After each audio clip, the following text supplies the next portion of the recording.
Welcome to Insight Builder channel, large language model automators, Python experts, and my dear friends. How it works, Rasa Bot architecture. What are Rasa features and what is Rasa? Rasa is an open source framework for chatbot development. Rasa features includes entities, intents, models, stories, and actions. We'll be looking at each of these in detail in this video, and also we will see how to install and work with Rasa. As I already told you, Rasa is an open source framework and you can visit their website and you can get the necessary information directly from there also. The idea of this discussion is to provide you a very good start. When I first tried installing Rasa, one of the basic challenge I faced was the installation error.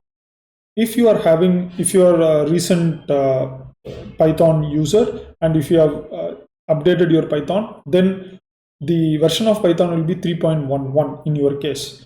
Let me show you for an example in my case. So this is the terminal that I'll be using, and in the terminal, if you try to use Python version, you will see that your version will be 3.11.4. If you try to install Rasa directly on Python 3.11.4, it will error out. Rasa framework can only work with 3.6 and above up to 3.10. If it is 3.11, then it will error out. So what is the solution? The solution is to use the Conda environment. You need to create the virtual environment using Conda, and in that, when you are going to create the Conda environment, so let me show you the command that you need to use. I'm directly diving into the code because it's very critical to show you what is happening. So I have the Conda installed in this particular path. I have already enabled the Conda environment, and inside the Conda environment, we need to create the Conda new environment. So I am going to create a new environment called as using the path called as rasa_chat, and in this I am going to use Python equal to 3.10. So what this particular command does is it will install Conda will install Python 3.10 and create an environment for you in this particular path and then provide it for you. So once that is done, you will have a Python 3.010 environment. So let me show you. I have already created this environment. Now I'm going to use Conda activate, and I'm going to activate this Rasa_chat environment. So once I activate this, you will see that this particular path gets appended to my prompt, the terminal prompt. If I execute the Python version right now, you will see that I'm having 3.10.12.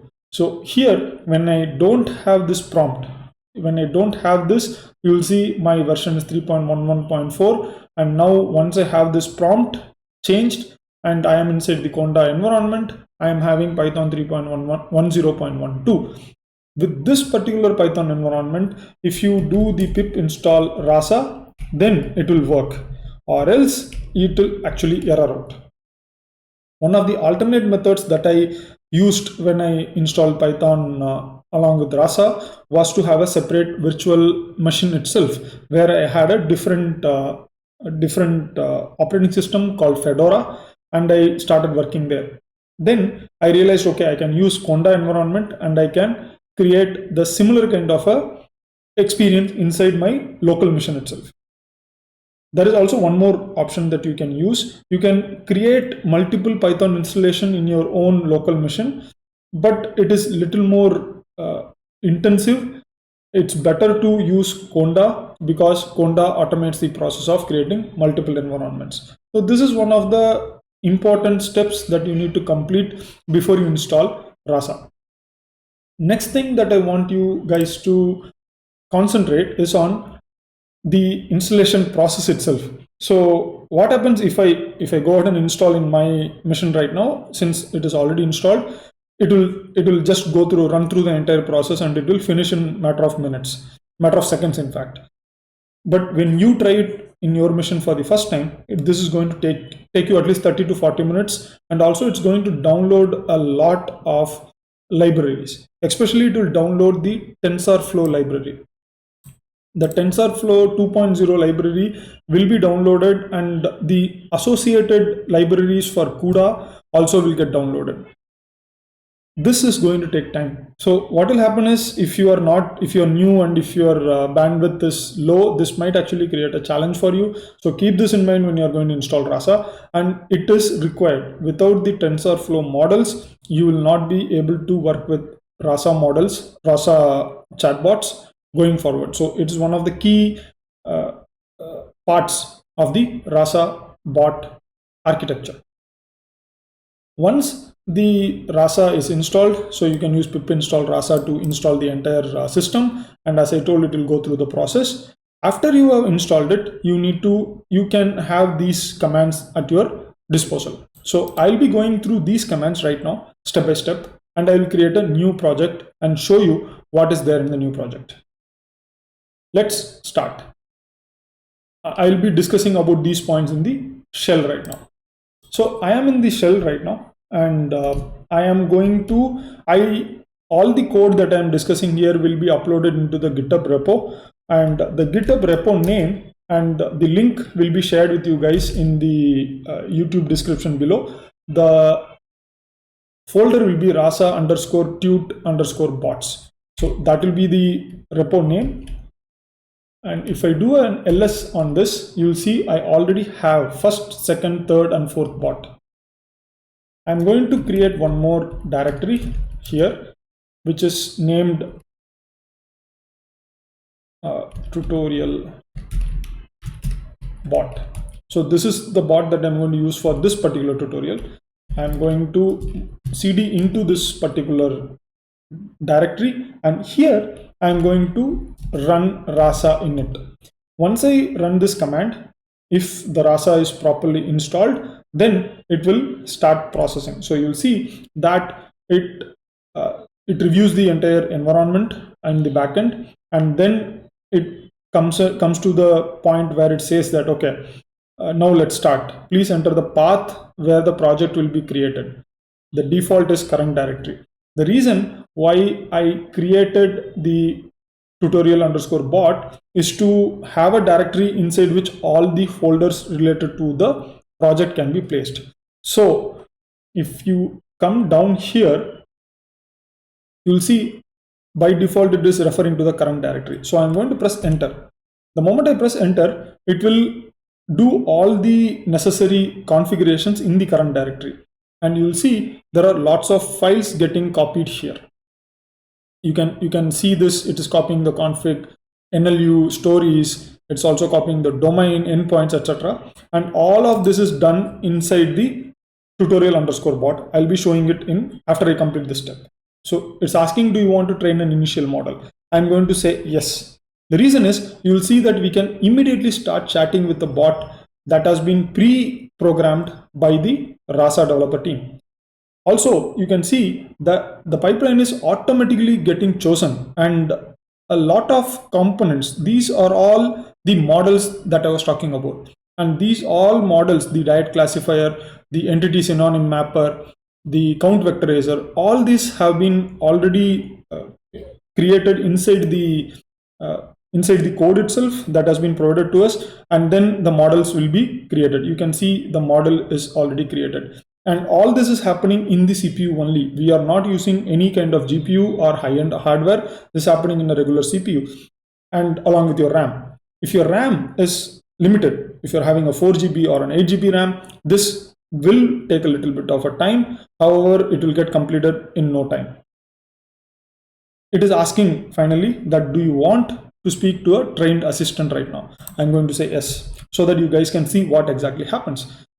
After I say yes, the model that has been created from all this data that is available, you will see the the Rasa server, the core server has been initiated. It's a SANIC server that has been initiated. You can see it is initiated in 5005 port. So this port number is actually important, and also you can see it has loaded the model name. So this electrical lath tar.gz is the same model that was created here. Rasa Dialog Manager by default loads the latest model for your chatbot interaction. And once all the things have been loaded, you'll see that it is asking for your input. And here, if I say hi, and the bot replies, how are you? If I say I am awesome, you'll see that the bot says great, carry on. And if I say I am feeling low, it's also saying great, carry on. So I will restart this discussion, and I am saying I am feeling low. The idea here is that the bot has been already pre-programmed into this particular loop. So if I restart, so if I use this restart the flow, then what will happen is the chatbot environment has been restarted internally. Or you can actually do a stop, and it will stop the entire server, and you can again say Rasa shell. This is the second command that I want you to understand. So Rasa shell is a way where you can interact with the chatbot on your command prompt itself. So let me execute this, and you'll see that it is again going through the same process. It is loading the same model that you saw in the earlier step, and after a couple of seconds, it will provide you your input prompt. Also, you might see that it is giving some kind of warning telling that unexpected intent policy is currently experimental. Rasa team and the developer group there do a lot of experimentation with new ideas and new models.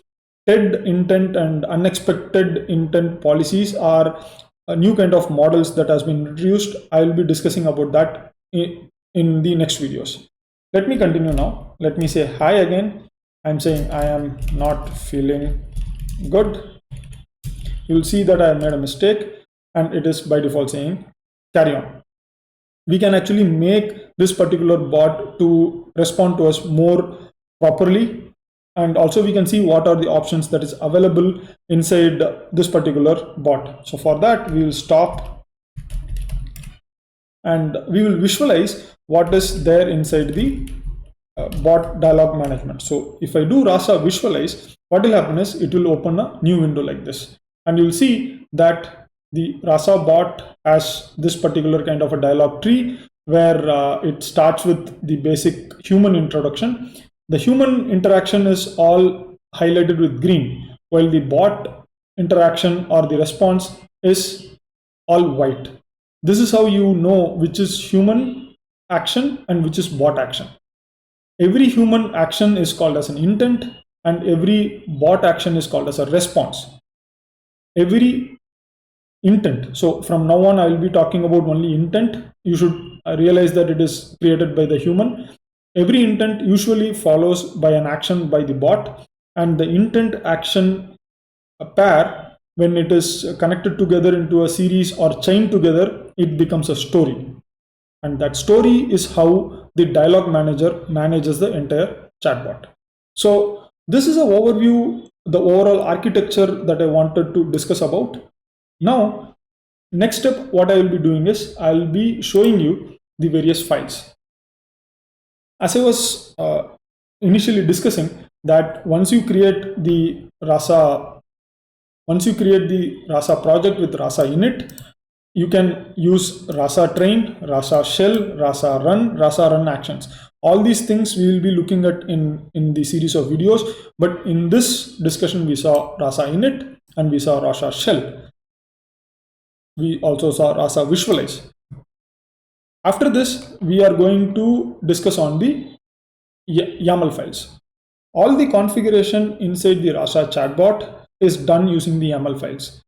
Initially, YAML files can be difficult to work with.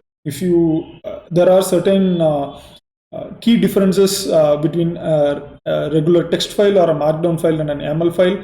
YAML file is very syntax sensitive. Thus, it's also sensitive to spaces and tabs. all these challenges you will face when you start working with Rasa in the beginning. But once you get used to it, then it is one of the most simplest way of creating configuration in any system, not just Rasa chatbot. In other systems like Terraform, and also it is used in Docker for docker.yaml file. You will see that there also. Let's get back to the discussion on the Rasa architecture. If you visit the shell again, the terminal again, and if I am inside the tutorial underscore bot folder, if I do a list folder, you will see that I have config.yaml, credentials.yaml, domain.yaml, endpoints.yaml, graph.yaml, and there is a folder called data.yaml. Data. The files that are of interest to us are domain.yaml, config.yaml, and inside the data we have a couple of files, which all the three files are important. So if I do an ls, you will see nlu.yaml, rules.yaml, and storage.yaml. So you need to initially all these files have different variables, entities, intents, and data sets, which actually creates a lot of confusion for new developers who are entering into chatbot architecture. Once your brain remembers that what is available in each of these files, then it becomes way easier to develop the chatbot and work with it, and it becomes a breeze. So that's why I wanted to give an overview and also show you what is there in each of these files before we go into developing the chatbots. To begin with, let's look at what is there in the domain.yaml file. So I already have opened the domain.yaml file here. So you can see the domain.yaml file, the file name here, and you can see the version, that is 3.1. This is an important requirement that has been mentioned by Rasa, that you need to mention the version. Following that, domain contains the intents, it contains the entities, it contains slots.